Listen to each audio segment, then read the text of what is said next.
Yüzü ay üzdüm, dili bal sözdüm, derdinden ölerem, ay xumar gözlüm. Yüzü ay üzdüm, dili bal sözdüm, derdinden ölerem, ay xumar gözlüm.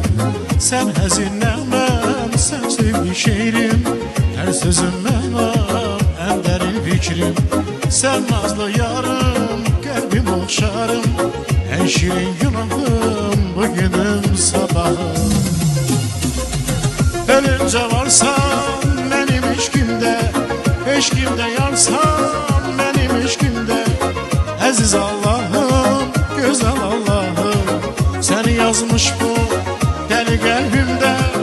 Benim bu kalbim sana aitti, buna Allah'ım özü şahittir. Alnımın yazısı eşki gönlümde, yazılmışsan bu deli kalbimde.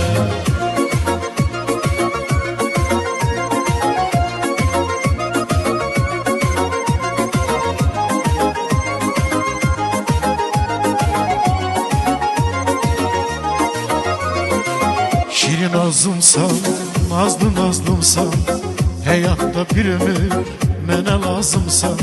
Şirin azımsan, nazlı nazlımsan, hayatta bir ömür mənə lazımsan. Yaşamak sebebim, nefesim ruhum, gözümde nurum, sevincim huzurum. Sevginle deryem, ölerim sensiz, ayağına ölümün giderem sensiz.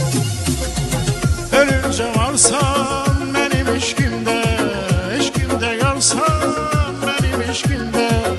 Aziz Allah'ım, güzel Allah'ım, seni yazmış bu deli kalbimde.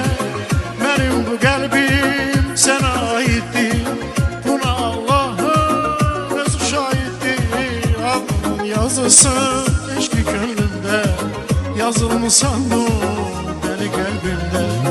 Ölünce varsan benim eşkimde, eşkimde yarsan benim eşkimde.